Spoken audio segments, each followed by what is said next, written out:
what does it mean that Hashem made Adam, this Ezer Kenegdo, and therefore it wasn't good for man to be alone, but this is going to solve the problems? And so there's going to be a few approaches that we're going to have. We know in a Rashi in Parak Aleph, there's two ways that it explains the creation of women. One is that Hashem made this Adam, and it says in that very pasuk, Zachor Nekeva Bara Usam, Hashem made them, even though it only says made Adam. And then the second parak of Bereshit, it's like Hashem made Adam fall asleep, and then he took from his rib, and then whatever.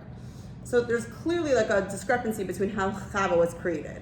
And Rashi in Parak Aleph says, what does it mean, Zachar Nekeva Bara Usam? Right? Later it says he took from his rib, but here it sounds like he made them together. Famous idea is that the original creation was an androgynous being, like a man, a human with a back-to-back, like, you know, like the optical illusions where like it's a cup but it's two people. Mm-hmm. Okay, like that's what it was like. Okay, like Adam and Chava were essentially back-to-back, whether there was a tail that separated them or they like really were connected at the back. It's a machlokas, but either way is, I think already here I want to say something that I think brings out a point in marriage, which is that ultimately the point of this is that later on, that Hashem then had to split them. He separated them in Parak Beis. That's what's happening in Parak Beis, that Hashem divides them and he splits them up to be two separate beings. And I think that even though this is such a simple idea, I actually think it's such a deep idea, it's such an important one, is that it's not just when we say we're looking for our other half, that no, you actually are, like you legitimately are, okay? But what that also means is that that other side is going to complement you. What that means is you're going to see things in the other person that are not you. Welcome, you probably noticed that, right? And sometimes when we see something like, why would you think to do it that way? Like, why would you even think that that's a way to respond, right? But that's the very point, is Shnei Partzupim, like we dafka are two sides of the same coin, but if you ever looked at a coin, they don't look the same, right? They don't look the same. The heads doesn't look like the tails. But that's what makes the coin, is these two sides. And that every time we see something in the other person, we have to remember, like, that's just completing my circle. And I specifically need that in you. I always say this. If I didn't marry my spouse, okay, just in my particular dynamic, I'm the like, let's have a dance party in the kitchen at all hours, like, you know, whatever. And my husband's like much more responsible. And I say, you know, if I didn't have him, I'd be in jail because I would never pay the bills, you know. And if he didn't have me, like, life would be so boring and sad, you know. But and the reason why I say this, because there are times when I'm like, just join the dance party, and there are times when he's like, let's just do the homework, right? And it could feel like we're like walking on two different universes, but really, when you get to a point where we realize like we're just complementing each other. That's really what it is that your strengths are my weaknesses, and my strengths are your weaknesses. And I'm not going to get annoyed by the fact that they're your weaknesses. That's why I'm here, and that's why you're here. I also just want to make one other point here, because I think it's so important. I believe this deeply. Two things. Number one, I am a big believer that what attracts us to our spouse in the first place is often what's going to annoy us the most later on. Like, wow, you're so responsible. Okay, why are you always so responsible? You know? That's number one. But number two is, and this is really what I believe very much so, and I spent a lot of time thinking about this, is that I'm a deep believer that a person's strengths are their weaknesses. And a person's weakness is their strength. Let me explain. Imagine that you have someone who's an amazing giver. What a strength. That's so beautiful. You're such a natural giver. But sometimes that natural giving can become like manipulative and like almost like giving for the sake of getting. I don't know if you have those people in your life. I like attract them. So sometimes you can get really annoyed. Like you're giving me and then you're getting mad at me, like because you gave to me and I didn't give you back, or like you're giving me for the sake of this friendship, and like now like you almost feel like you own me, and it's like possessiveness. But you have to realize is that within this midah, within this strength, this is your strength, but it's also your weakness. A person who has a very strong sense of values. We just ate by somebody for Shabbos lunch today we're very friendly with. A very, very passionate, idealistic person who has a very strong sense of right and wrong. That's beautiful. But that same midah can make him very judgmental, because his definition of right and wrong is not everyone's definition of right and wrong, but he has no tolerance, you know, let's say for COVID, like how can people, blah, blah. Like not realizing like, well, different people do different things, you know, like not everyone has your definition of right and wrong. That's a beautiful thing to be able to have such a strong sense of values. But that same characteristic is what makes them so judgmental. And so I want to say sometimes within our spouses, the thing that annoys us is their strength. Right? When I'm like, you know, if it's, I happen to be a pretty responsible parent, it's not that I'm not. I was going to exaggerate this for the sake of my whatever. But like, if it's true that, you know, my kid's like having his like second snack of the night, or like I'm not getting homework as done as quickly, right? What I have to explain is like, yes, we're working on it, but this is my strength. You're just seeing it in its weakness form, right? Like the flip side of this is like, hey, like I'm not carefree, like not tense, like I'm not stressed, like there's no anxiety in this house, like it's a carefree, fun place to be. Yeah, it has a flip side, and so I just say that because that is in the same way that our spouses are our other half. We have two halves to us, and so do our spouses, okay? And we have to like realize that every time we see something, a weakness, or when we get to this soon, is reframe it as, that's just it being played out in its not ideal way, okay? But that's really what I love about them. It's just the other side of it. Okay, but now let's move on to what I think is such a fascinating conversation. So then Rashi says the comment there of, Ezer kenegdo, zacha ezer, lo zacha kenegdo lihi lachem. So basically like, okay, because if you're Zocha, you'll have a great marriage. She's gonna be awesome. Like you're gonna marry this great girl, she's gonna make you so happy. But like if you're not, like it's gonna stink. Like, okay, she's gonna be Kenegdo, meaning Ezer Kenegdo is not this one picture. It's not that she's Ezer Kenegdo, and now let's understand this according to the first opinion. Ezer Kenegdo, according to the first thing we just said, is the fact that she's Kenegdo, the fact that she's your opposite, is the Ezer.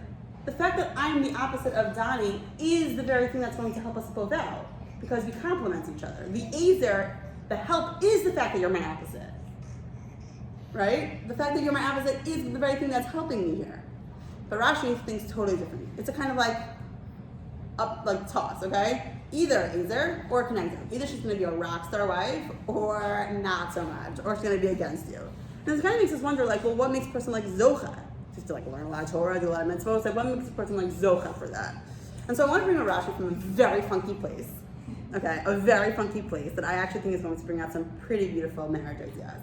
Okay, and that's from the topic, not a great place to be quoting marriage advice, from the Isha Sota, which is from the woman who we suspect of being an adulteress. Okay, we suspect that she did something in the house with John. Okay, and her husband has full right to believe that. They were alone in the house for a long enough time. He warned her about it. She was there again. Okay, so we really do have reason to believe, and then the topic goes on as it does, which is one of my favorite topics, but obviously not today. But the first Rashi on this entire topic, okay, and the first pasuk says, Ish kitzista isha, you're gonna have this man whose wife sort of strays away. Okay, she like wasn't totally committed. And Rashi there says, Ma katov l'mala minyanyan. Well, what was the previous topic right before Sota? Like, why are we talking about this here? Like, what came right before this? And he says, Vishas kadashav lo yiyu. It's talking about a person who has to bring their matanos, their gifts, to the Kohen. In matama akev matnos hakohen. If you refuse to give the gifts to the Kohen, chayacha, I promise you, shetzarech lavo etzlav lahavilo et sasota. If you're the kind of guy who's going to refuse to give gifts to the Kohen, which is our last topic, but you have to. But if you're going to refuse to give those gifts, next topic, I promise you, your wife's going to become a sota, and you're going to have to go back to that Kohen, and basically with your Isha sota, how embarrassing. Miza Keneged Miza, you refuse to go to him, now you're going to have to return to him and humiliate it, okay? And you're like, wait, what? Okay, I just taught this in my class, and they're like, oh my guys, you should be bothered. Like, yell at me, okay? Like, nobody should be like sitting here quietly, like, what? Like, she becomes an adulterer because like he forgot to give the gifts, and I don't know if anyone like followed the rest of the story, but like, she potentially gets like, decimated. I mean, like, because he did something wrong, like, what is going on here? Yeah. So, like, what Rashi's question really is, like, okay, I can't go into it, it really excites me, but, okay, side point, kind of control myself here, but the message of this Rashi is, I think, two ideas, and I think that they are such beautiful marriage ideas, personally. So you refuse to give gifts to the Kohen, and your wife's going to become a sota, and she's going to have to bear the consequences of your mistakes. Or maybe not so much, and maybe it's a little bit deeper than that. So one perspective that we're going to have is Gemara and Sota, which is a fair place to take it since it's the topic of Sota, right? And the Gemara there says, "In mezagin lo adam isha el lefi masav." So when Hashem makes zivugim, when Hashem makes shidduchim, because Hashem is the ultimate shadchan, right? When Hashem makes shidduchim, He doesn't base it off of career goals and like socioeconomic backgrounds and all that kind of jazz. He does it based on our midos. If you're the kind of guy who refuses to give gifts to the Kohen and be faithful and loyal to your obligations there, then don't be surprised if you're married to the kind of girl who's not going to be faithful to you. We're not telling you that it's your fault she became a sota. We're telling you it's a midos match. You're the kind of guy who's obnoxious. You're going to marry a girl who's also not so faithful. It's a midos match. And so sometimes when we're disappointed in our spouses, we have to ask ourselves, maybe there's something in me. But then there's something even, I think, deeper. The Medrash on the Midbar Rabbi here says, Ish kitista ishto, when you're going to have a man whose wife's going to veer stray against him.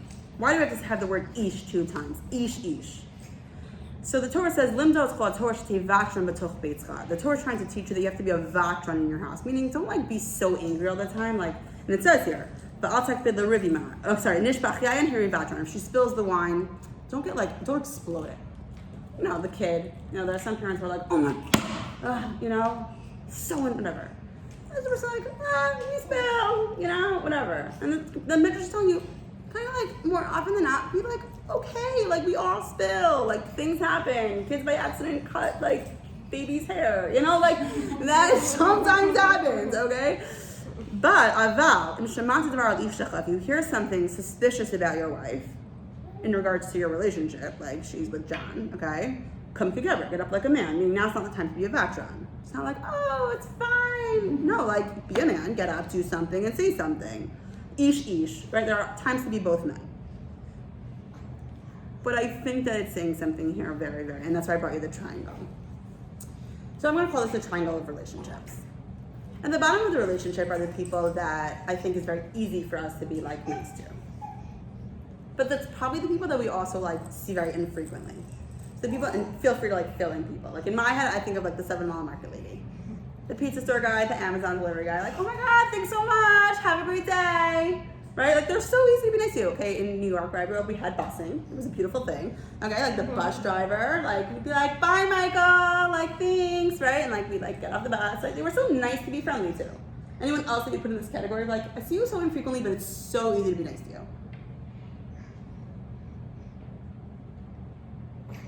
We had crossing guard where I still live. Perfect, crossing guard, perfect. Like the Security guard. Exactly. The neighbor who's like the older couple, like down the block. We don't really know what to do with you, but like you on your cute little walk and we're like, hey Barbara, like good morning, right? Like love your dog, right? Like so easy to be nice to you, okay? And then one level up are the people that we're a little closer to, and that's a little harder for us to be as nice to. And who would we put in that category? Like people that we're friendlier with, acquaintances, maybe they're coworkers. Maybe our teachers, like, why'd you give me like an 87? You know, so like overall we're like nice and friendly, but then like you give me a bad grade, and like you might see my ugly side, right?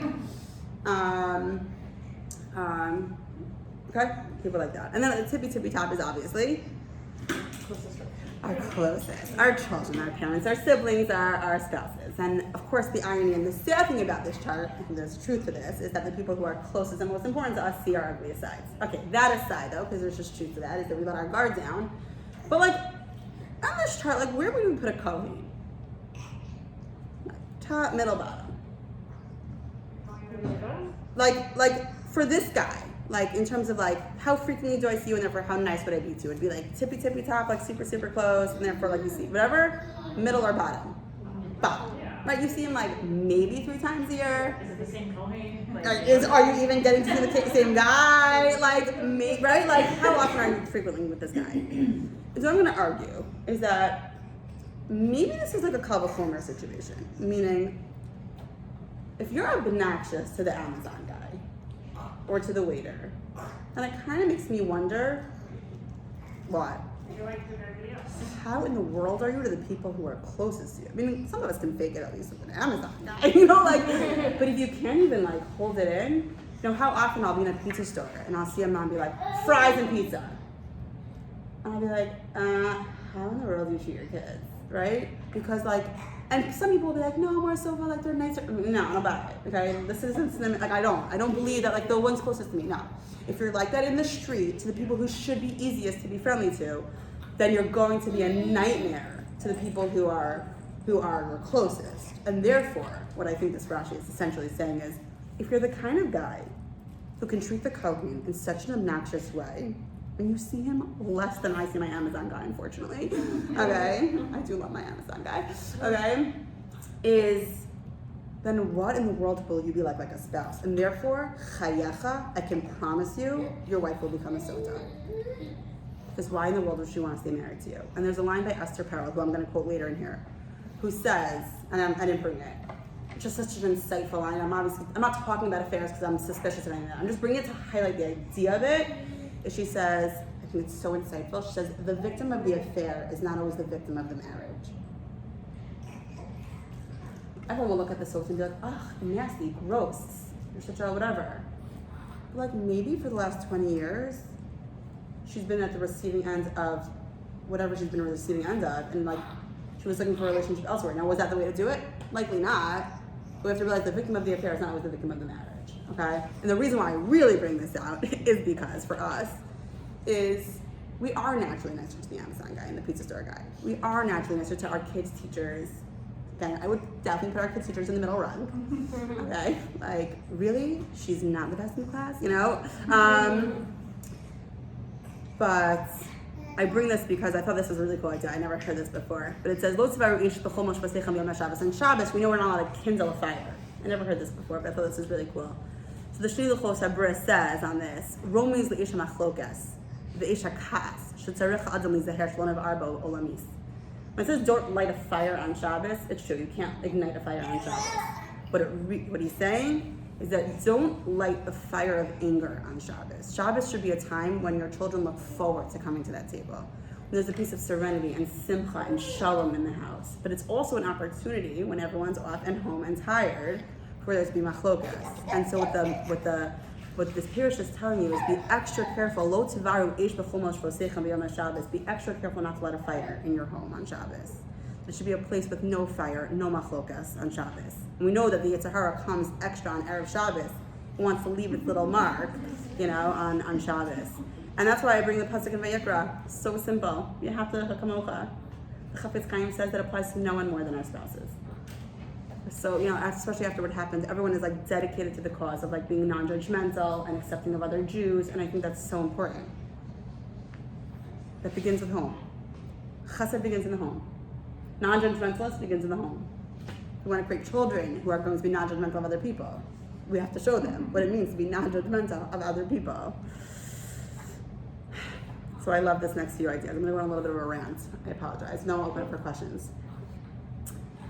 The Me'or Einayim says, let's be honest. Sometimes we're going to see something ugly in our spouses, or in our kids, or in our friends. Like, we just do, okay? And it's not pretty to see. It says, like, that's okay. Like, you shouldn't tolerate, like, that ugliness. Like, it could bother you.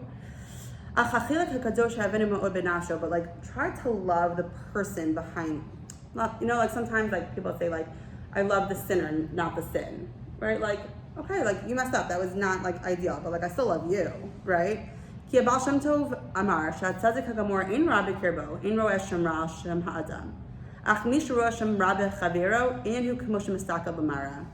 He says, why is it that it's tzaddik can see the good in every single person? He says, because there's no bad in him. When a person sees bad in other people, it's really like he's looking in a mirror. And I bring this because I think that sometimes the ugliness that we see in others is really the ugliness we see in ourselves. In psychology, if anyone learned that, it's called projection, right? Which is, sometimes what bothers me about you is really what bothers me in me. And it's just ugly to see it in you. And so instead of just having to, in our previous sources, realizing like, you're my other half, you're complementing my strengths, this is also saying like, am I really getting annoyed because this is really me? And the Lakuti Ma'aran, beautifully, Rav Nachman Breslov says, right? Obviously, I'm hoping our spouses are not that, but This I love.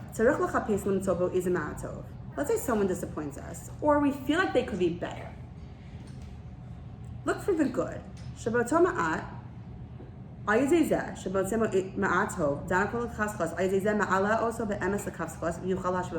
a person feels like you're seeing the good inside of them, it raises the bar for them and they want to become that. And then he continues to say we also have to do it with ourselves. But sometimes we get hard on ourselves. Like, I'm not a good mother, maybe that's just me. I'm projecting, okay? Okay, I'm not a good mother, I'm not such a good wife, right? And he says, you also have to do it with yourself. Because when you say, like, I'm a good person. I mess up sometimes, that's fine. But at my core, I'm a good person, I'm trying my best. You'll also, same way that we'll bring out the best in another person, you'll bring out the best in yourself. And Rabbi Jaclyn Sova says so beautifully, as he always does. I'll say it outside. It says in Bereshit when it says, repeatedly, Ralakim Kitov, and God saw it was good. It was like, Hashem, you're patting yourself on the back here, like, we got it. You think your creation's rock, like you're a rock star. Like, why do you keep saying, like, guys, I rocked this, like I did really good. And anyway, first on that, but Rabbi Jaclyn Sova says something very interesting, and he says, Ralakim Kitov means Hashem created this world. But to bring out the potential in something, you have to see the good in it.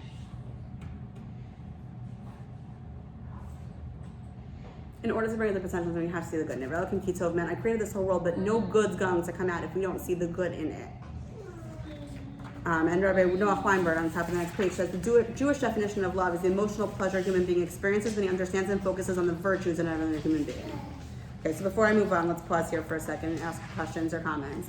Is it already 10:50? Jaclyn, move it. Okay, questions or comments? Yeah. So there's a parenting program called the Netzach approach, and this is basically like this is the same thing. How we're talking about. This is one of the biggest principles is that you should see the good and you should say it after recognition. That way the kids will want to raise up to be good. Exactly. And we're not even touching on the love languages here. We're not even touching on like validating and empathizing and all that jazz. Like I could talk about this for literally a year. I mean, literally. But like when I read parenting books and marriage books, I feel badly. But sometimes I feel like I'm using like the parenting in me on my spouse, and I feel like I hope I'm not sounding demeaning. But like when you read like the Mazish and Faber books, so like empathizing, and you do it to your spouse, you're like everybody wants to be validated. Everybody wants to. You know, when one of the love languages, is everyone here know the love languages? Okay, yeah, I assume so. That's why like, I kind of skipped over it. If you don't, then kind of talk to me. But, you know, when one of them is, you know, words of affirmation, like it really, and by the way, they say that men actually have that. Like, typically, that's more of a men thing, is that we have to say it, not just assume that they know it. We talked about that also one week here. Okay, any other comments? Okay, I'm just bringing Rav Orlovich just because when I saw Rav Noah Weinberg's definition of it, I just felt the need to put in Rav Orlovich's, which is love is if it's important to you, it's important to me. My husband does not always want to go shopping for like house stuff. He actually does care about that stuff. So like maybe your husband doesn't like about like, you know, going shopping for like the couch and the chairs and like whatever. But if it's important to you, it's important to me, right? Like if you know, I'm not a doctor. So like when my husband goes into like his medical conversations, I am lost. And honestly, it doesn't even really interest me. Sorry, YouTube, don't tell my husband that, okay? Right, like it doesn't totally interest me, but because it interests you, that's why I'll be interested because it's interesting to you. Okay, let's move on a little bit. Okay, now we get to deeper stuff, like warning. Okay, here we go. And Adam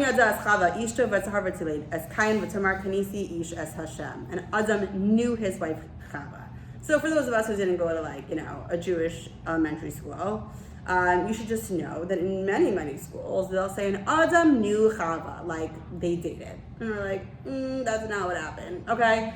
Okay, my school thankfully was just transparent about things, okay? But Adam Yadas Chava meant that they were intimate, okay? They were intimate, but to harvest Ben, that's why they had a child out of that date, okay? But Tamar Knesset Hashem, and she names him Chaim because she acquired him with Hashem. So much stuff in this pasuk. So I'm actually gonna have 2 or 3 separate things just from this pasuk alone. Number 1, fascinating that the term for intimacy is das, knowledge. We think of knowledge as like the library. We think of knowledge as like Wikipedia. What's that doing in someone's bedroom, you know? And Dr. Gottman says one of the great gifts of relationship and marriage, and there are many, is the ability to see the world through the eyes of another person, intimately, deeply, profoundly, in a way we're almost never able to do with another human being. If you approach the mystery that is your partner with curiosity, your relationship and your life will be immeasurably enriched. Essentially, is to love is to know and to want to know. It's to know and to be known.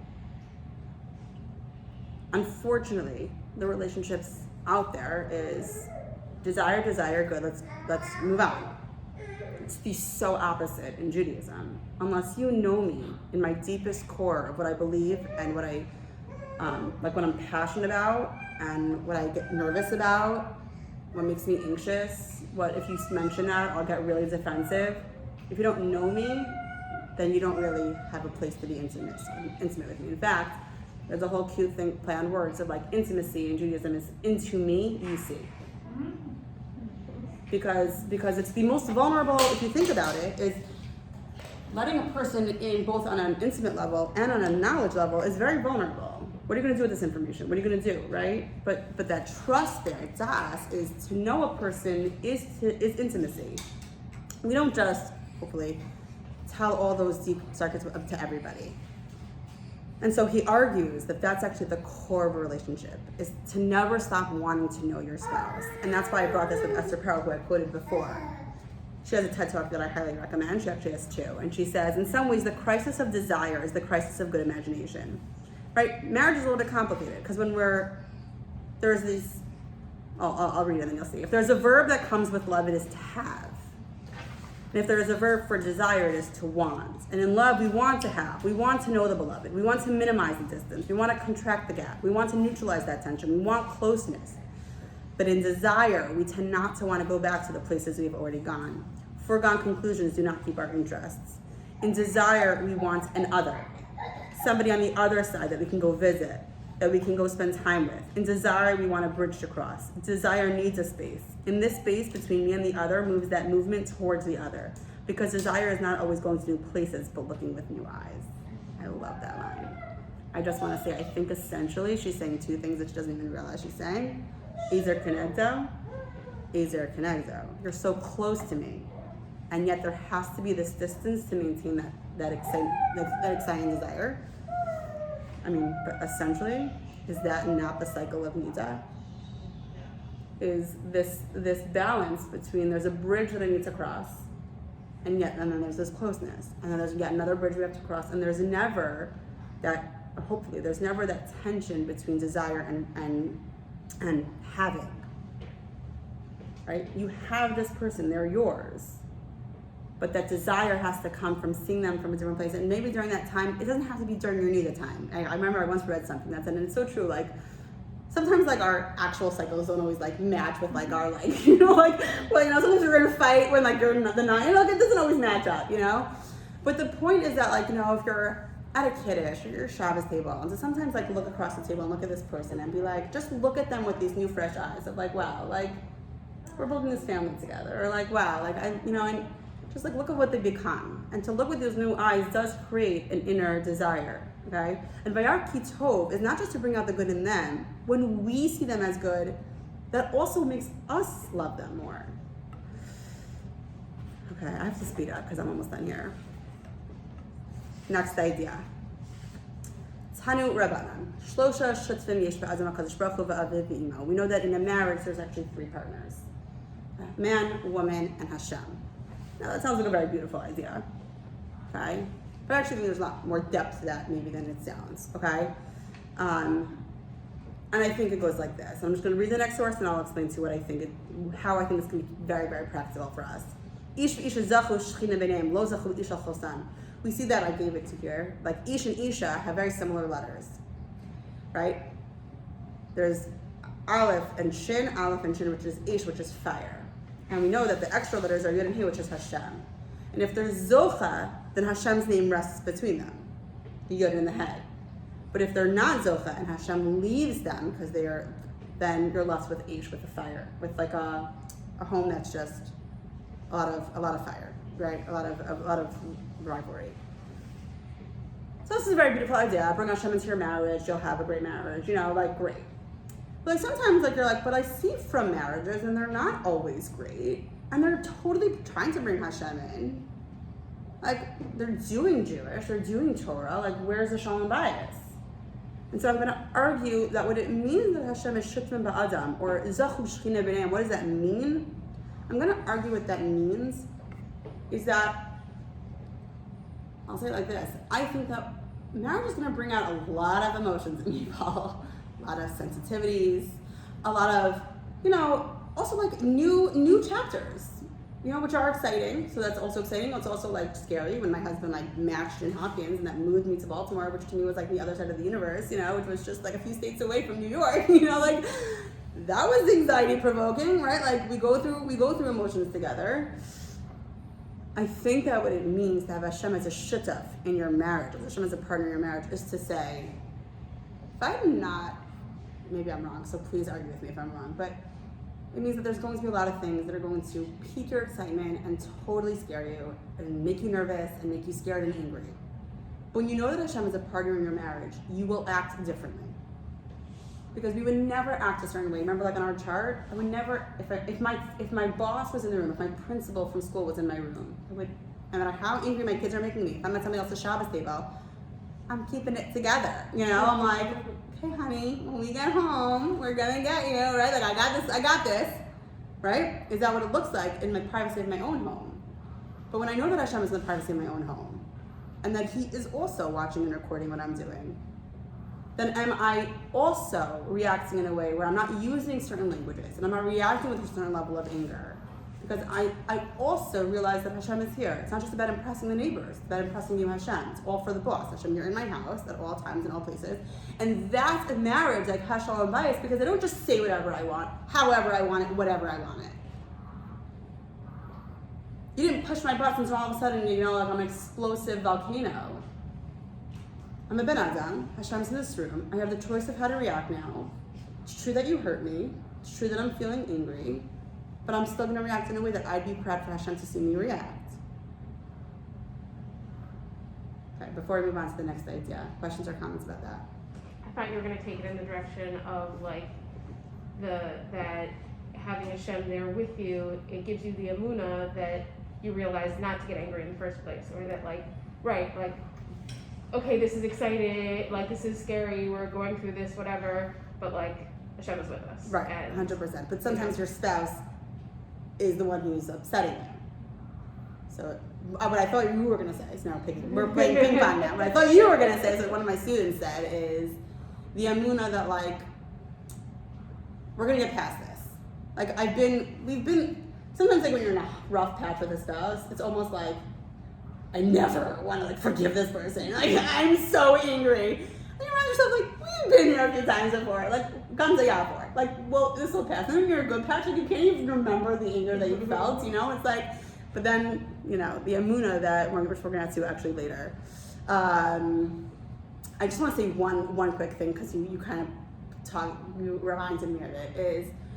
Sometimes when we think of a fight, we think of it as me versus my spouse. I tell this to my kids too. I say, it's not me versus you. It's both of us against the issue. It's not that it's me versus you with this issue between us, like we're fighting against this issue. It's, hey, there's this issue, and we might be disagreeing, but we have to figure out how to work together to figure out the issue. We're on the same team. We're on the same side. We just have to figure it out. And even though that's such a like, oh, that's very nice, like it actually makes a difference when you think of it that way. Like when I tell my kids, like, it's not me versus you.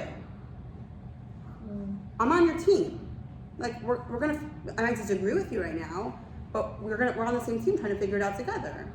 It's a huge difference. Okay. But our last few ideas go like this. Okay. So Yaakov and Leia are having kids together, and it's kind of funky, because if you notice her first few kids' names, it's almost like traumatizing. Because Leia names her first kid Reuven, because, hey, look, Yaakov, like, I had a son, maybe love me now. If anyone hasn't been keeping up with the story, right, like, Yaakov really wants to marry Rachel, but then, like, Dad tricked him, and, like, Rachel and Leia, like, sort of, like, were in on it. And then Yaakov woke up one morning and realized he married a different sister, which he kind of was suspicious about. That's why they came up with the codes, but then what really happened, and the Ramban actually tells us, they believe it's the Ramban, like, he actually wanted to divorce her that day. Like, he was like, no. Which kind of makes sense. Like, if I can't trust you, why would I want to stay married to you? Kind of also makes you wonder why he trusted Rachel when she gave over the signs. Not for today. Leia feels terribly unloved. Okay? Fascinating topic between Rachel and Leia. Rachel having the love, Leia having the children, neither of whom are happy because they both want what the other person has, just parenthetically, just really, really cool, is that of course Rachel ends up dying as Mama Rachel, as Klal Yisrael's mother, and Leia ends up being buried next to Yaakov as the ultimate wife. So it's just cool that they both ultimately got forever what they wanted, not our topic for today. But let's get back to our funky wonky naming, is that Leia names her first child Reuben because she's like, hey Yaakov, like maybe you'll love me, like look, I gave you a kid. She doesn't have a kid, I gave you a kid. Okay, clearly didn't work. But then Shimon comes along and she's like, hey, like, literally she says, Ki shema Hashem ki snua anochi. Hashem heard that I'm hated. Shimon, listen, look, like Shimon, like Shema Hashem, like you listen to like my sadness, or like some of Hashem say Hashem, like you hear the babies cry, like maybe now you'll love me. And then it goes on with Levi, and it keeps going until Yehuda, where finally she's like, oh, I have more than my fair share, and finally Yehuda's loving me. It's like, okay, like I am like, what's your name? Like parents fought, like parents hated each other, like it's really what she names her kids. Okay, so I'm going to argue that's not really what she meant to name her kids. I mean, she did name her kids that, okay? But what I'm going to argue is two things, one of which is practical and one of which is very deep, okay? And I'm arguing it through Mepharshim, obviously. When she said she named her Ben Reuven, is it true that she probably on some level meant like, hey, like I gave you a son? But I think she also thought it was a beautiful name, Reuven, like look, Hashem gave me this son, that's so beautiful. But when a marriage has a certain temperature in the home, and the kid through osmosis takes that in, that's the message that he got, was my mother is not loved. And FYI, if you want to follow Reuven's trajectory for the rest of his life, it is, my mother is unloved. I will do anything to protect my mother's love because she's unloved. Shimon, take him through Tanakh. I will fight for the justice of the unloved. Dinah, taken advantage of, and will kill the whole city. And what I'm arguing is that our marriages are not just our marriages. It's called shalom bias. It's not called shalom ish v'ishto. It's not called shalom hazivog. It's shalom bias, because the temperature that we create in our homes has an effect on our kids. And no matter how many times you look up at them and say, oh, Yadra, I love you. Yitzi, you're a rock star. If they feel like the home is a place where there's tension, it trickles down into, my name was Reuven. Look, I am their first son. Reuben, look, I had a son. He should have, and he does have some leadership skills, so clearly that was in him. But it was tainted by this atmosphere of my mother not feeling loved. Did she speak it? Did she cry in her bedroom? Maybe not even. But we can all know and you can feel the tension in the room. And the kids felt it, and it played into who they were. Even more deeply, I'm not going to read it inside, but the Rambam basically tells us, so you also have to be a little careful. Sorry, I'm just getting a little intimate here. Remember, I learned this in Stern took a course called Marriage. That's fun. With actually a tremendous tzaddik of a person. And he says, the Rambam actually says that you have to be very careful with the machshavos, the intentions, the thoughts that you have in an intimate moment. It shouldn't be fine, it shouldn't be like, I'm annoyed at you or like whatever. The intentions that you have in that moment help create the personality of the child. That when it's with ahava and when it's with love and connection, that trickles into who the child is. And so when Reuben, like, I don't know what that relationship was like. It's not my place to go there in Yaakov and Leia's life. But it shouldn't be surprising that when she didn't feel loved, it created children. And then finally, we see that she's so excited. She's beginning to feel loved by Yehuda, who ends up being the rock star of the whole family. Is it a coincidence? I don't know. Okay, I think we're up to 6, but I have no idea. Okay, a few more. It looks like it's a lot, but it's actually only 4 more, okay? Matovo oholacha Yaakov mishkanosacha Yisroel. We say it every morning in davening, and really these words were said by Bilam, who tried to curse the Jews, and ultimately he gave them this bracha. How amazing are the houses of the Jewish people. And we know that in the Midbar, their tents, I should say, were very uniquely situated, that everyone's doors were turned away from each other's doors. They couldn't peek into your home. And I just add this to say that that's such a Jewish value. And that privacy is a lost treasure. And that with Instagram, it's so far gone. It's so far gone of like, I'm not like an anti-Instagram person. I'm not one of these like chinyaki, like, you know, whatever. But that being said, I don't understand it. Maybe you can explain this to me. Like, I'll see a girl and it's like I happen not to have Instagram anymore. I had it for like 2 months and my life was just like going down a toilet bowl. I was like, I'm not like reading anymore. Like maybe I should get off this. But I would see like it's someone's dad's birthday and it'd be like a picture of her and her dad.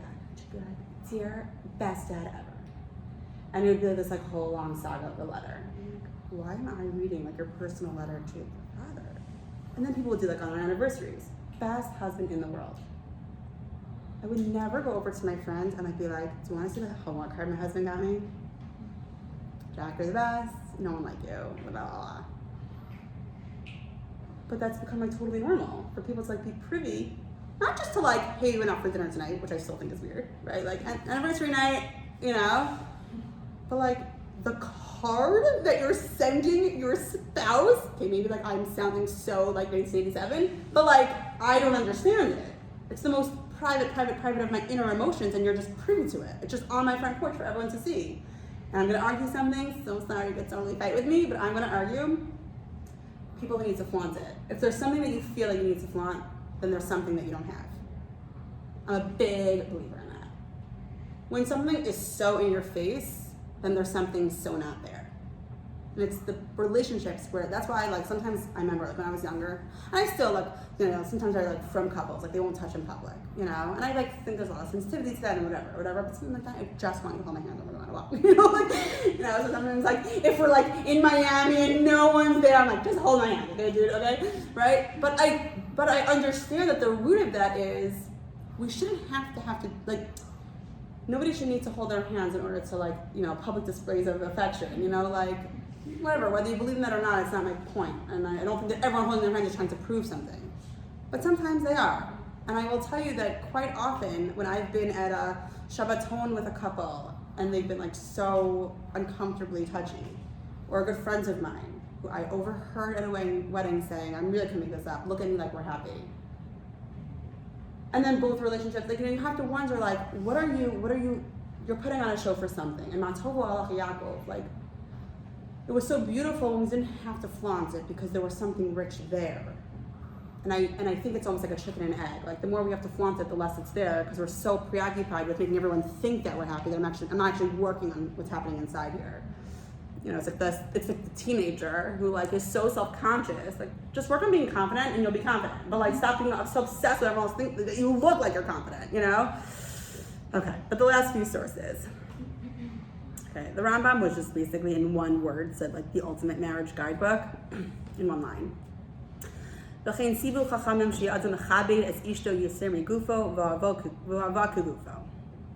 A husband should honor his wife like himself, but love her even more. And then for the woman, it says she needs to mechabetes es ba'ala yoter midai. She needs to respect him a lot. Okay, so essentially what the Rambam is saying. A husband needs to respect your wife, and you need to love her, but a wife needs to respect her husband at the time. If anyone's read like any marriage book, this is essentially where it's taken from. Men need respect, and women want love. And of course, love doesn't always mean like I love you. It could even mean like you vacuumed for me, and that goes back to like the love languages, right? But like how true that like for a man, love is, I see you as mechubad, I see you as like someone to look up to. I ask you for advice. Even if we don't think they have good advice to share, okay? If you ask them for advice, they'll feel good. And sometimes they have good things to share, but it makes them feel so good, and vice versa. So I want to end with the following. Eishes chayil miyamsa, who finds the beautiful woman? Sometimes I find him because they're saying, you know, like, Tati, right? He found the Eishes chayil. Just kidding, guys, okay? Eishes chayil, right? Who is this Eishes chayil? So Rashi actually says on Mishlei, he burst everyone's bubbles. There are lots of mefarshim that say it's the woman of the house, women's Rat Tanakh, it's talking about Sarah, it's talking about Shlomo's mother, okay? It's talking about Rus, okay? Lots of different mefarshim. But Rashi says it's actually talking about Torah. Nothing to do with any of us. The whole thing is a poem about Torah. The Gemara in Sanhedrin says, "Kama tova hi isha tova she'atorah nimshal v'ha." You know what? That's pretty awesome. That when the Torah chooses to use an analogy, it didn't choose who is an amazing man. It said, who's an amazing woman? Because how lucky is a woman that when we tried to look for an analogy of what would appropriately depict the greatness of Torah, we chose a woman. Now, ends with saying in Kehillah, there's a pasuk that says, "Ve're'ei chaim im isha asher ahavta." So look, there's the light. There's true life when you're living with a woman that you love. And the Oel Rachel, which is a whole book on marriage, beautiful, says, "Kama tova isha tova she'atorah nimshal v'ha." How beautiful, how amazing it is that the Torah was compared to a woman. But what did the Torah see to compare to a woman? We still know that Torah is called life. Torah's chaim, eitz chaim, chai olam. It's all about life. And he says that that's why it's connected to a woman. Because her innate nature is the ultimate life. Shehu hakishor, razrima, hatmidis. Okay, basically what makes a woman, and I left out a lot out from this chapter, but essentially what makes a woman a rock star is that she's able to take all the different strands going on in life and weave them together. When it says that a woman, what she does well is that she weaves in the marketplace. And we're like, okay, Torah, that's all you can give us? Thanks. Everyone who's anti-Torah and women, quote that. But actually what it's saying is that, no, they're the ultimate weavers. That they can have, the school going on and their work and their spouses and whatever, and they can weave it all together into this beautiful tapestry called a family. And that's what life is that when it's not disjointed. It's not you have school and I have work and whatever. It's all one unified story. It's all one mission. It's all one story that we're all trying to achieve together, and I weave it all into one story. And that's what a woman does, and that's why she's compared to Torah. Torah is ultimately that there's no part of my life that isn't Torah. There's something that a woman can't be unified together. She can't fuse together to make it part of this family unit in a beautiful way. And I'll just end and then she says it's the choice of every woman, whether or not she will unify and build this house or opposite. And so I'll end with this Rabbi Jonathan Sachs, who's always a good person to end with. So the Hebrew word Emunah, wrongly translated as faith, really means faithfulness, fidelity, loyalty, steadfastness, not walking away even when the going gets tough, trusting the other and honoring the other's trust in us.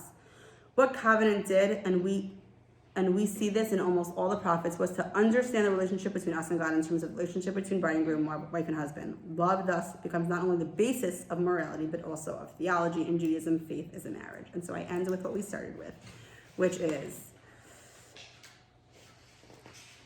and we actually, I think, started this with our first shur, maybe last week, which is, we have to bring Emunah into our relationships. Emunah that I don't understand why you did this, but you're a good person. Emunah that I stand by you even when it's tough. Emunah that I'm going to see the good in you even when there's ugly to see. And that's why it's on Shavuos that we look into our marriages. Because that Emunah, when we build, which we discussed in the past, when I build that Emunah muscle in my marriage, I build that Emunah muscle in my marriage to Hashem. And it's all cyclical. And when I come to Shavuos and I build that Emunah muscle in Hashem, even when I don't understand you, Hashem, I'm still here. I don't get that mitzvah, I'm still by you. That Emunah muscle translates itself back into our marriages. And so I end by saying there's so much to talk about with marriage. It's one of those very steep mountains that we only just got to the foot of through this. But I hope this gives us food for thought. And at the very least, if you walk away just knowing that,